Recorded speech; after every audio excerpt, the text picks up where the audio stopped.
Okay, so good evening to all the students present here. Okay, so हम अपनी video start करते हैं। मैंने आपको कल एक वीडियो सेंड की थी जो प्रीवियस वीडियो में हमने पढ़ा था। That was the first chapter of economics of class 9th and the chapter name was the story of village Palampur. तो मैंने आपको क्लियर कर रखा था फर्स्ट वीडियो में जो हमने पढ़ा था कि जो विलेज बेसिकली पालमपुर था वो एक हाइपोथेटिकल विलेज है। हाइपोथेटिकल की जो हिंदी होती है काल्पनिक। काल्पनिक का मतलब मैंने आपको समझाया था कि एक इमेजनरी बेसिकली विलेज था जो हम माइंड में कोई स्टोरी है उसको अज्यूम कर लेते हैं, लेट कर लेते हैं कि एक राजा था, बेसिकली एक रानी थी, तो उसके बाद उनका एक राज्य था। तो ऐसे करके जो पालमपुर बेसिकली एक जगह थी, क्या थी, हाइपोथेटिकल प्लेस थी। ये मैंने आपको कल समझाया था।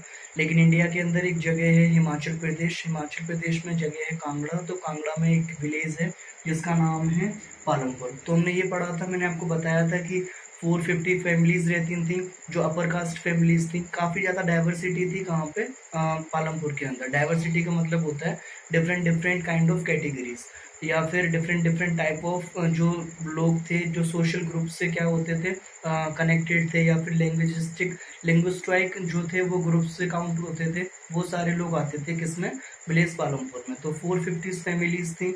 80 फैमिलीज उसमें से क्या करती थी, बेसिकली वो अपर कास्ट फैमिलीज थी जो कि 2/3 पोर्शन कवर अप करती थी किसका, पूरे मेजोरिटी का, पूरे गांव का। और 1/3 पॉपुलेशन जो थी वो माइनॉरिटी पीपल की थी, जिसमें शेड्यूल ट्राइब के लोग आते थे। तो वो बेसिकली 1/3 पॉपुलेशन कवर करते थे। ये मैंने आपको प्रीवियस वीडियो में बता रखा है, ठीक है। अच्छे से वहाँ पे इलेक्ट्रिसिटी फ्लो होता था, लाइट आती थी, पानी अच्छे से मिलता था।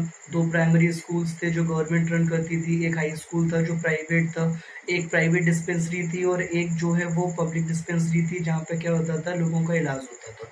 तो ये सारी चीज़ें मैंने आपको वीडियो में बता रखी थी कि ये सारी वीडियो जो चीज़ें हैं वो कैसे वहाँ पे काउंट होती थी। ये एक ओवरव्यू मैंने आपको विलेज पालमपुर का बता रखा था। अब जो ये हमारा वीडियो है, इसको स्टार्ट करने से पहले एक चीज़ मैं आपको क्लियर कर दूं। मैंने आपको पहले ही बताया था कि जो पालमपुर विलेज था उसका जो मेन ऑक्यूपेशन था वो थी फार्मिंग। क्या था, फार्मिंग। सबसे ज़्यादा वहाँ क्या होती थी, खेती होती थी। और खेती होगी तो कुछ ना कुछ प्रोड्यूस तो हो गई। और खेती के अलावा क्या था, वहाँ पे ट्रांसपोर्ट था बेसिकली, जिसमें लोग वर्क करते थे। फिशरीज यानी कि जो मछली पकड़ के और जो बेचना होता था गांव में, वो होता था उनका। कुछ स्मॉल स्किल्ड वर्कर होते थे जैसे कि वीविंग करते थे, यानी कि हैंड से हैंडलूमिंग करना, या फिर आर्टिशियन होते थे जो कि आपके पॉट या किसी की मूर्ति बनाना या बर्तन बनाना। तो ये बेसिकली क्या था, उनके काम करने का तरीका था, जो अपना जीवन बेसिकली, जो अपनी आजीविका था, डेली वेज अर्नर्स थे, वो इस तरीके से काम करते थे। लेकिन मेन ऑक्यूपेशन क्या था, उसका जो मेन ऑक्यूपेशन था वो था फार्मिंग, इस वाले गाँव का। तो फार्मिंग के लिए बेसिकली क्या है, फार्मिंग में क्या होता है, एक लैंड होती है, वो लैंड में क्या है, चीजें ग्रो करना स्टार्ट करती हैं। यानी कि वीट हो गया या राइस हो गई, जैसे आपने खरीफ क्रॉप पढ़ा होगा, रबी क्रॉप पढ़ा होगा, सीजनल वाइज क्रॉप्स होती हैं ये, ठीक है। ये प्रोड्यूस होती हैं। तो सबसे पहले जानते हैं कि प्रोडक्शन का क्या मतलब होता है। It is the process of combining various material inputs in the order to make something for a consumption output. It is the process of combining various material. ये एक तरीके का ऐसा कॉम्बिनेशन होता है कि इनका डिफरेंट डिफरेंट मटेरियल्स का, जिसको इकट्ठा करके ना एक चीज बनाई जाती है कंजप्शन के लिए। किसके लिए, यूज के लिए, जिससे एक आउटपुट निकले। फॉर एग्जाम्पल मैं बात करूं, इस मार्कर की मैं बात करता हूं, तो ये मार्कर बेसिकली क्या है, ये एक प्रोडक्शन है, इसका प्रोड्यूस हुआ है किसी एक फैक्ट्री में, किसी एक कंपनी में। सबसे पहले बेसिकली प्लास्टिक को गलाया गया होगा कहीं, और जो मशीन्स होंगी बेसिकली इसको शेप देने वाली, वो पहले से ही कहीं फिक्स्ड होंगी या शेप में होंगी, कहीं पे किसी फैक्ट्री के अंदर फिक्स्ड होंगी। फिर उसको प्लास्टिक को बेसिकली शेप दिया गया होगा, इंक मंगाई गई होगी, इंक इसके अंदर फिल करी गई होगी, फिर इसका जो ये कैप है ये बनाया गया होगा। तो ये क्या है, डिफरेंट डिफरेंट जो मटेरियल्स थे वो इकट्ठे हुए, इंक इकट्ठी हुई, रबर इकट्ठी हुई, इसके अलावा प्लास्टिक इकट्ठी हुई, मशीन का इसमें इनपुट लगा इसको एक आउटपुट तैयार करने में, और फिर कंजप्शन होने के लिए क्या निकला, ये एक मार्कर बना जो हमारे यूज में एज अ बोर्ड पे लिखने के काम में आ रहा है। तो आई होप सो आपको प्रोडक्शन समझ में आ गया होगा कि एक किसी चीज को ग्रो करना या किसी चीज को, किसी डिफरेंट डिफरेंट टाइप की चीजों को इकट्ठा करके एक ऐसी चीज बना लेना जो हमारे यूज में है। तो इसको क्या है, प्रोडक्शन कहते हैं। अब प्रोडक्शन ऑफ वॉट, अब बात करते हैं विलेज पालमपुर की। इससे मैं कोरिलेट करता हूँ विलेज पालमपुर को। तो production of what, goods and services that the village Palampur wants, यानी कि प्रोडक्शन किनका चाहिए था उन्हें, गुड्स एंड सर्विसेज का चाहिए था, जिससे वो रोज की अपनी जरूरतें पूरी कर सकें। पालमपुर या पालमपुर के रहने वाले लोग, भाई इस स्टोरी में हम विलेज पालमपुर की बात तो कर रहे हैं, तो विलेज पालमपुर की बात में विलेज जो गांव था पालमपुर उसके लोगों की बात हो रही है, ठीक है। जिससे हमारी बेसिक नीड्स क्या होती हैं सबको पता है, रोटी कपड़ा और मकान, ये हमारी बेसिक नीड है। तो बेसिक नीड का प्रोडक्शन हम सब करते हैं क्योंकि इनकी हमें रिक्वायरमेंट्स होती है। हमें खाना नहीं मिलेगा तो हमारी बॉडी को एनर्जी नहीं मिलेगी, एनर्जी नहीं मिलेगी तो हम कोई भी काम नहीं कर पाएंगे। सेम हमारा क्या है, क्लॉथ है, हमें डिफरेंट डिफरेंट टाइप के क्लॉथ्स पहनने की आदत होती है। स्कूल में पढ़ते हैं बच्चे, उनको ड्रेस की आदत है बेसिकली। फॉर्मल्स, अगर हम किसी कंपनी में काम कर रहे हैं तो फॉर्मल शूज चाहिए, फॉर्मल कपड़े चाहिए नॉर्मल पहनने के लिए। किसी पार्टी में जा रहे हैं तो पार्टी वियर ड्रेसेस हो गई, तो कपड़ा एक बेसिक नीड है। और रहने के लिए हमें एक घर चाहिए होता है, एक रूम कह लीजिए, एक घर कह लीजिए, ये बेसिकली क्या है, हमारी रोज की रिक्वायरमेंट्स है।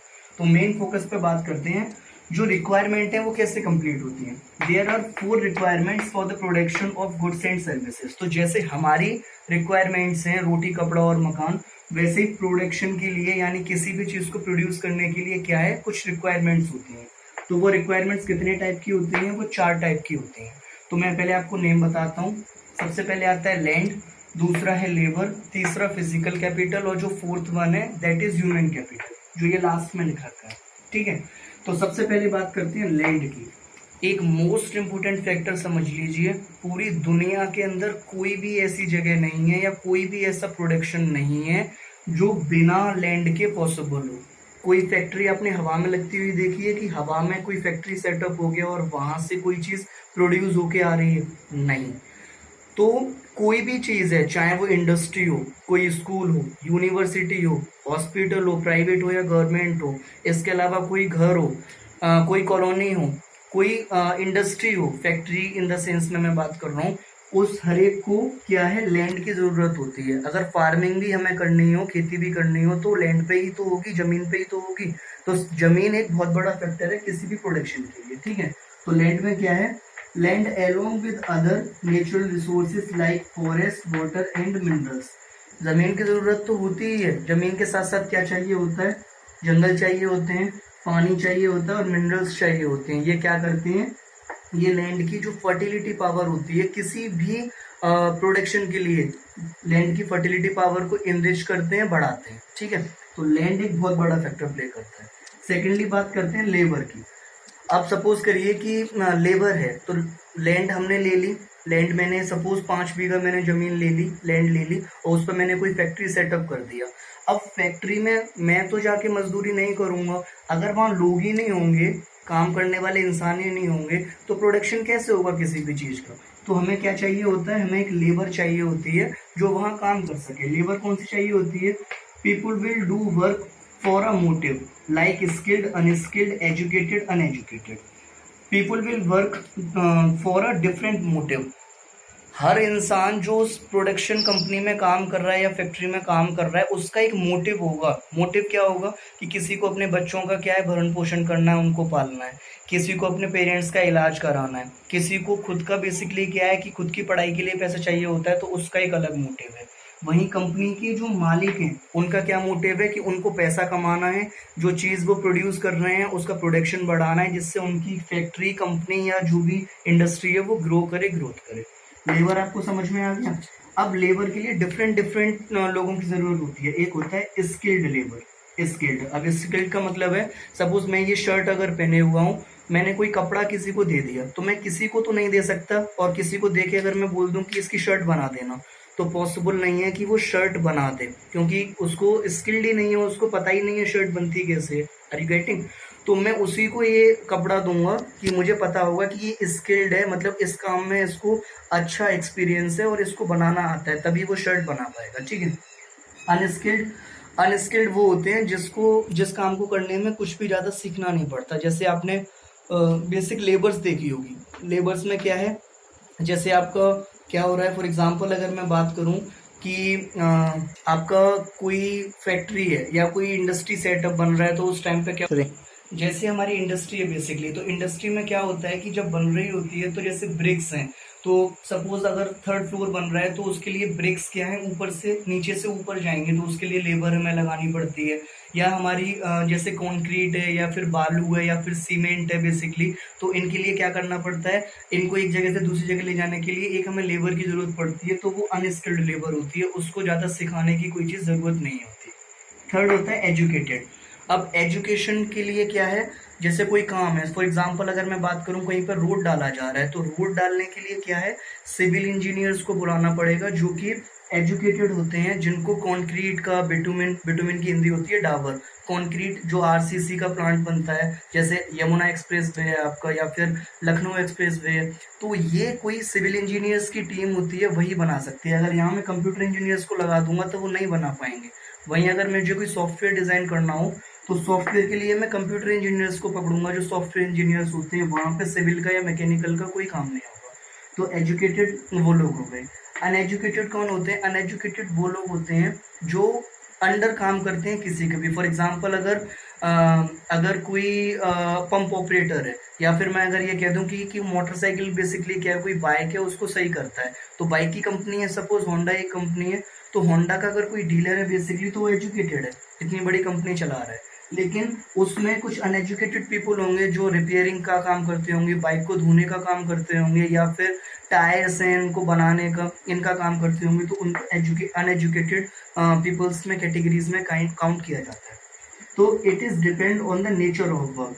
तो ये सारी जो बेसिकली लेबर होती है, स्किल्ड है, अनस्किल्ड है, एजुकेटेड अनएजुकेटेड है, ये उस वर्क पे डिपेंड करती है कि काम किस तरीके का है। मैंने बताया कि अगर कहीं रोड डल रहा है तो वहां सिविल इंजीनियर्स ही आएंगे, क्योंकि उनकी रिक्वायरमेंट है, नेचर कैसा है, सिविल वाला है, यानी कि रोड डल रहा है। फॉर एग्जाम्पल अगर मैं बात करूं किसकी, कि अगर कोई सॉफ्टवेयर डिजाइन हो रहा है तो कंप्यूटर इंजीनियर्स आएंगे, कोई मशीन डिजाइन हो रही है, कोई ऑटो पार्ट डिजाइन हो रहा है तो कौन आएंगे, बेसिकली मैकेनिकल इंजीनियर्स आएंगे। अब इसके आगे बात करते हैं फिजिकल कैपिटल की। तो फिजिकल कैपिटल का क्या होता है, variety of input required at a very stage during production. अब फिजिकल कैपिटल बहुत इंपॉर्टेंट है। वेराइटी ऑफ इनपुट रिक्वायर्ड, जैसे जैसे हमारा काम आगे बढ़ता जाता है ना, हमें डिफरेंट डिफरेंट टाइप की रिक्वायरमेंट्स की जरूरत पड़ती है। मैंने एक जमीन खरीद ली, मैं इसको एक एग्जांपल से आपको कोरिलेट करता हूँ। मैंने एक जमीन खरीदी, जमीन पे मैंने क्या किया, स्कूल बनवा दिया, ठीक है, स्कूल बन गया। अब स्कूल के अंदर लैंड खरीद के स्कूल बन गया, लैंड वाला पोर्शन खत्म। अब बात करते हैं लेबर की। स्कूल चलाने के लिए कौन चाहिए होते हैं, टीचर्स चाहिए होते हैं, जो बेसिकली स्कूल में पढ़ाते हैं और बच्चे पढ़ते हैं। तो हम लोग कौन हो गए, बेसिकली जो टीचर्स होते हैं वो लेबर हो गए, ठीक है। लेबर अपना काम कर रही है, लैंड हमने खरीदी है। अब बात करते हैं फिजिकल कैपिटल की। तो जैसे जैसे अब स्कूल चलता जाएगा, क्या है, कुछ ऐसी बेसिकली कैपिटल हमें चाहिए होगी, हर स्टेज पे कुछ ना कुछ मिलेगा, चाहिए होगा। फॉर एग्जाम्पल ये दो टाइप में डिवाइड होता है, एक फिक्स्ड कैपिटल, एक वर्किंग कैपिटल।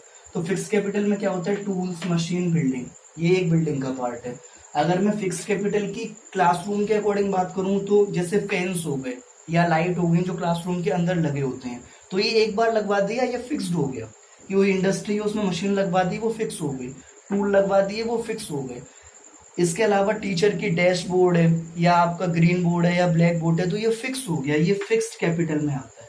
वहीं वर्किंग कैपिटल में क्या आता है, raw material and money in hand. अब रॉ मटेरियल, कोई बिल्डिंग बन रही है तो वहां पे क्या आता है, सीमेंट हो गया, कंक्रीट हो गया, आपका सैंड हो गया, पता नहीं कितना आ जाए। और मनी इन हैंड, आज पता नहीं कितना पैसा खर्च हो गया कोई बिल्डिंग बनवाने में, कल कितना होगा, परसों कितना होगा, तो ये हमारा वर्किंग कैपिटल में आता है। स्कूल के टर्म में बात करूं तो जैसे स्कूल के रजिस्टर्स हैं, 2 3 4 दिन 6 दिन में खत्म हो जाए, पता नहीं कब खत्म हो गया। या फिर मैं बात करूं कि स्कूल में बेसिकली क्या है, जैसे न्यूली बिल्डअप स्कूल्स होते हैं, तो उसमें अगर मैं बात करूं वर्किंग कैपिटल में कि लेबर समय नहीं मिलती है। जैसे आज सपोज अगर कोई लेबर है, मंडी में हमको मिली 500 रुपए की, 500 रुपए की, तो कल उसका ये भरोसा नहीं है कि वो रजिस्टर्ड हो गया हमारे यहाँ कि वो आएगा ही आएगा। कि उसको अगर कहीं और अच्छा ऑफर हो गया, जैसे 550 का ऑफर हो गया, 600 रुपए का ऑफर हो गया, तो हमारे यहाँ छोड़ के कहीं और चला जाएगा। तो ये वर्किंग कैपिटल का बेसिकली काम हो गया। लास्ट है ह्यूमन कैपिटल। अब ह्यूमन कैपिटल क्या होता है, सुनिए। The knowledge and enterprise required by a human being that is known as need. एक ऐसा बेसिकली स्ट्रक्चर जिसका नॉलेज होना बहुत जरूरी है। यहाँ बात आ जाती है, कोई भी एग्जांपल ले रहा हूँ स्कूल की, सपोज तो स्कूल को जो डायरेक्ट करते हैं, फॉर एग्जाम्पल अगर मैं बात करूं, जैसे स्कूल का पूरा एक एडमिनिस्ट्रेशन है जो स्कूल को रन कर रहा है, तो उसको एक अच्छी नॉलेज होगी स्कूल चलाने के लिए, उसके पास एक अच्छा उसके कैलिबर टीम होगी जो उसको पर टाइम पे बताती जाएगी कि आपको करना क्या क्या है, कि एक अच्छा स्टाफ रखना है, आपको बच्चों के टेस्ट कंबाइन कराने हैं, कनेक्ट कराने हैं, इसके अलावा आपको बेसिकली मंथली टेस्ट लेना है, ये फीस स्ट्रक्चर होना चाहिए। तो ये सारी चीजें जो ह्यूमन की बेसिक जरूरत होती है, जो लैंड से स्टार्ट हुई थी, वो इस कैपिटल में, ह्यूमन कैपिटल में कवर अप हो जाती है। उम्मीद करता हूँ ये 4 सेक्शंस आपको अच्छे से क्लियर हुए होंगे। अब बात करते हैं आगे। ये चारों मिलके, लैंड, लेबर, फिजिकल कैपिटल और लास्ट है ह्यूमन कैपिटल, ये चारों मिलके जो एक चीज बनाते हैं उसका नाम होता है फैक्टर ऑफ प्रोडक्शन।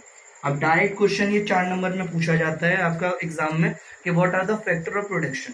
तो कभी भी ये क्वेश्चन अगर आपको पेपर एग्जाम में मिलता है तो आप लिखेंगे the factor of production are of 4 types, that is land, labour, physical capital और ह्यूमन कैपिटल। फिर ये चारों जो मैंने आपको एज अ नोट लिखा है आप अपने वर्ड्स में एक्सप्लेन कर सकते हैं, लिख सकते हैं। उम्मीद करता हूँ फैक्टर्स ऑफ प्रोडक्शन आपको क्लियर हुआ होगा। ठीक है, अब बात करते हैं फार्मिंग इन पालमपुर। अब पालमपुर में जो बेसिकली फार्मिंग थी, जो हमारी प्राइमरी एक्टिविटी थी, वहाँ की प्राइमरी का मतलब सबसे ज्यादा यूज होती थी एक्टिविटी, वो थी फार्मिंग। तो फार्मिंग क्या था? Limitation of land as a resource means the land is fix. अब देखिए, पालमपुर बेसिकली जो गांव था या कोई भी जगह है, वो एक जगह फिक्स्ड होगी। सपोज मेरे पास अगर जमीन है, 2 बीघा जमीन है, तो वो फिक्स्ड है। ठीक है, अब मेरे घर में 10 लोग हैं, तो ऐसा नहीं हो सकता कि जमीन पे मैं एक टाइम में एक ही फसल कर सकता हूँ। अगर मुझे वीट करना है तो मैं वीट ही कर पाऊंगा एक सीजन में। अगर मुझे चावल करने हैं, राइस करने हैं, तो एक सीजन में यही कर पाऊंगा। मैं ज्यादा से ज्यादा इतना कर सकता हूँ कि अगर मेरे पास 2 बीघा जमीन है तो मैं हाफ हाफ डिवाइड कर दूंगा, एक साइड चावल कर लूंगा, एक साइड क्या है, मैं गेहूं कर लूंगा। लेकिन इसके लिए मुझे बहुत ज्यादा फिजिकल कैपिटल चाहिए, और इसके साथ मुझे क्या चाहिए, इसके साथ मुझे पेस्टिसाइड्स चाहिए, सीड्स चाहिए, और इसके अलावा मुझे मशीनरी पार्ट चाहिए। तो ये बहुत ज्यादा कॉस्टली हो जाता है कभी कभी। तो फार्मिंग के लिए ये पॉसिबल नहीं है। जैसे घर बनाते हैं हम, तो घर पे फर्स्ट स्टोरी बना दिया, फिर उसके ऊपर सेकंड स्टोरी 2 मंजिल बना दी, फिर थर्ड स्टोरी तीसरी मंजिल बना दी। खेती में पॉसिबल नहीं है कि पहले आपने क्या है, राइस कर लिया, चावल कर लिया, अब उसके ऊपर हम गेहूं कर लें, फिर उसके ऊपर मक्का कर लें, फिर शुगर केन कर लें। तो ये चीजें पॉसिबल नहीं है बेसिकली। ठीक है, एक टाइम में एक ही क्रॉप हो सकती है। तो सबसे बड़ा जो पालमपुर में प्रॉब्लम था वो ये था कि लैंड फिक्स थी, जितने लोगों के पास जमीन थी वो हर एक की फिक्स थी, वो एक टाइम में एक ही क्रॉप कर सकते थे। Second, farming is the main production activity in Palampur. ये बात मैं आपको पहले ही बता चुका हूँ कि जो फार्मिंग थी वो मेन एक्टिविटी थी प्रोडक्शन की पालमपुर के अंदर। थर्ड है constant over farming production because land area cultivated is that is practically fixed. अब कॉन्स्टेंट की जो हिंदी होती है बेसिकली वो ये होती है कि टकराव होना। अब टकराव का मतलब यहाँ क्या है कि जो फसल थी, सपोज कुछ लोग क्या करते थे, पटेटो करते थे, कुछ लोग टमाटो कर रहे हैं, कुछ लोग चावल कर रहे हैं, कुछ लोग गेहूं कर रहे हैं। तो इन चारों चीजों को मिला के क्या है, एक फार्मर इन चारों चीजों को एक टाइम पर नहीं कर सकता था। तो जिसने जो है क्या होता था कि जिस चीज की प्रोडक्शन कम होता है उसकी डिमांड हमेशा ज्यादा होती है। अब जब डिमांड ज्यादा होगी किसी चीज की और प्रोडक्शन कम है, तो उस चीज के जो प्राइस है वो बढ़ जाते हैं, आपको अच्छे से पता होगा। ठीक है, तो पालमपुर के अंदर कुछ किसान ऐसे थे जो कॉस्टली बेसिकली फसल करते थे और उसकी डिमांड बहुत ज्यादा